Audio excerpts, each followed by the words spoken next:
नमस्कार विद्यार्थी मित्रांनो, आज आपण घेणार आहे महत्त्वाचा टॉपिक नद्या आणि त्यांचे संगमस्थळे।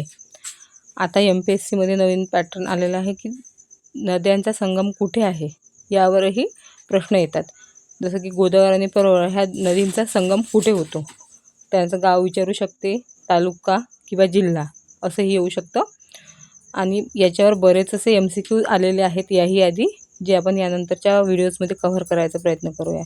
जर तुम्हाला व्हिडिओ आवडत असेल तर लाईक आणि शेअर नक्कीच करा आणि हा व्हिडिओ शेवटपर्यंत पूर्ण पहा।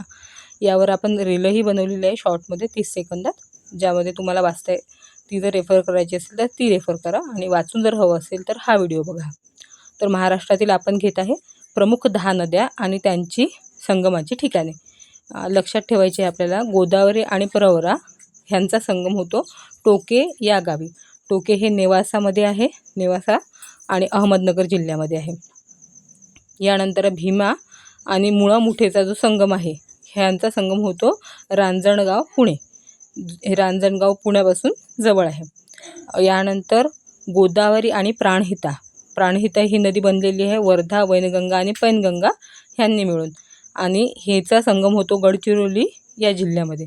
गडचिरोलीमधील सिरोंचा या ठिकाणी गोदावरी आणि प्राणहिता ह्या नदींचा संगम होतो। आणि प्राणहिता ही नदी आधी सांगितल्याप्रमाणे वैनगंगा, पैनगंगा आणि वर्धा ह्यांचा आधी संगम होतो आणि यानंतर ही एक प्राणहिता नावाची नदी बनते आणि ती मग गोदावरीला मिळते। आणि ही प्राणहिता गोदावरीची सर्वात मोठी नदी आहे, हेही लक्षात ठेवा। यानंतर आहे कृष्णा आणि कोयना। कृष्णा आणि कोयना ह्या नद्यांचा संगमाला प्रीतिसंगम असं म्हणतात। हा प्रीतिसंगम येथे होतो आणि कराडमधील सातारा सातारा जिल्ह्यामध्ये हे हा संगम आहे, प्रीतिसंगम येथे कृष्णा आणि कोयनेचा संगम होतो। यानंतर आहे भीमा आणि इंद्रायणी नदी।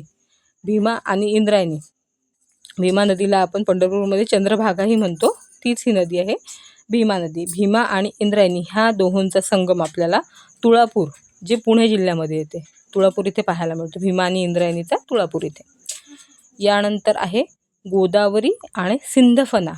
गोदावरी आणि सिंधफणा ह्या दोन नदींचा संगम आपल्याला बीड जिल्ह्यामधील मांजरथ इथे पाहायला मिळतो। याआधी यावर सिंधफणा नदीवर क्वेश्चन आलेला आहे, तर संगमावरही प्रश्न बनू शकतो। यानंतर आहे तापी आणि पूर्णा ह्या दोन नद्यांचा संगम। तापी आणि पूर्णा ह्या दोन नद्यांचा संगम आहे चांगदेव, जे जळगाव जिल्ह्यामधील मुक्ताईनगर येथे आहे। चांगदेव हे नाव लक्षात ठेवा तापी आणि पूर्णा नद्यांसाठी। यानंतर आहे कृष्णा आणि वेण्णा। कृष्णा आणि वेण्णाचा संगम होतो सातारा जिल्ह्यातील माहुली येथे। माहुली या गावी कृष्णा आणि वेण्णा यांचा संगम आहे, संगमस्थळ माहुली। गोदावरी आणि दारणेचा संगम। आणि गोदावरी नदीला दारणा ही गोदावरीची जी उजव्या हातावरची ट्रिब्युटरी आहे तिचा संगम होतो नाशिक जिल्ह्यातील साडेगाव ठिकाणी। साडेगाव या ठिकाणी तिला दारणा येऊन मिळते।